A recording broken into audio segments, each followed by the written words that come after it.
So Lil Yachty supposedly has a sunglass company that he's interviewing Drake, or he did interview Drake for, which is kind of interesting.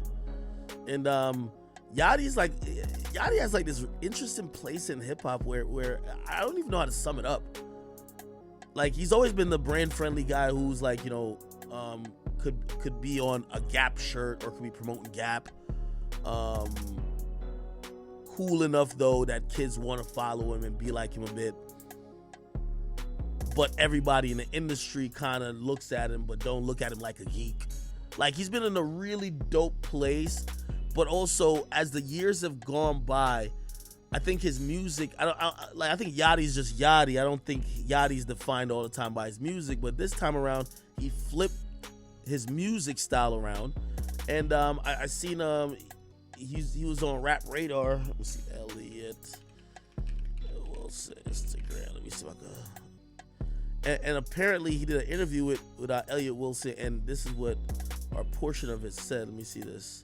And he was talking about numbers. If you don't know his album, right? Despite everyone, like, I feel like he's having a moment right now. But when his album dropped, Lil Yachty, first week sales. Let me see what it says. Yeah, so he dropped an experimental project, and it's called Let's Start Here. It sold 31,500, right? A lot of people felt like that was a little bit low. They believe Yachty should be doing more. Obviously, people like Glorilla was selling more, and they just feel like, yo, Yachty, you're like one of the OGs of this new wave. You should be doing a lot more.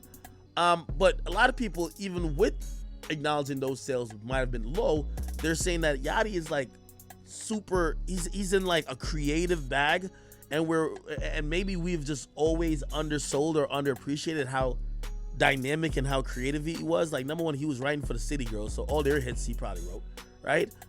He had, of course, his hits that he wrote, but we got to realize he started dabbling in production. He started executive producing stuff.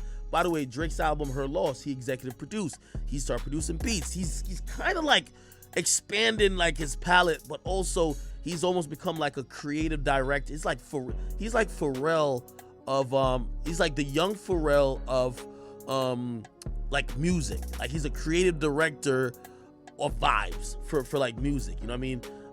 Whatever his contribution was to this Drake and 21 Savage project was pretty good, and I think people have been looking at him like, damn, maybe we kind of, you know, underestimated this guy, right?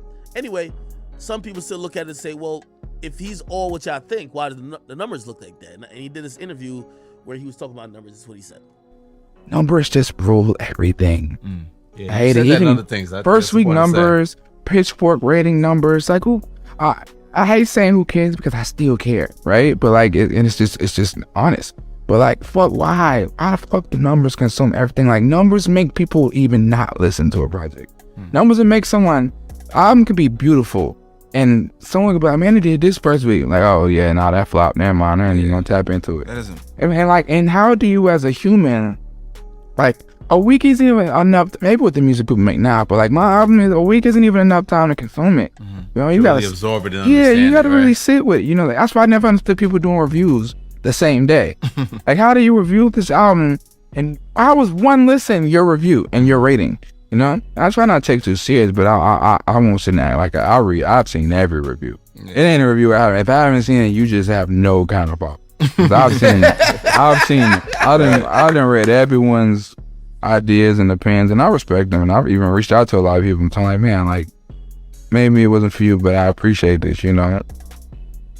But I just hate numbers, but I wish there was a depth to numbers, and there'll never be a depth to numbers because numbers don't lie, right? You know, and that's just the truth.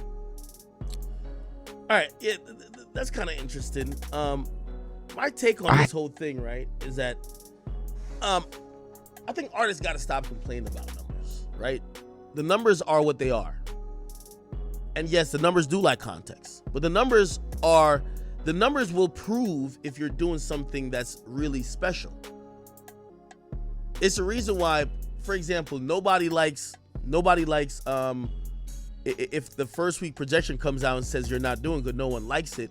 But if you're projected to do 50,000 after the first day, and after the fourth day you're projected to do 65,000, they love to point out the growth. Why? it shows that the numbers are going to highlight the fact that there's a change in the culture based on the music.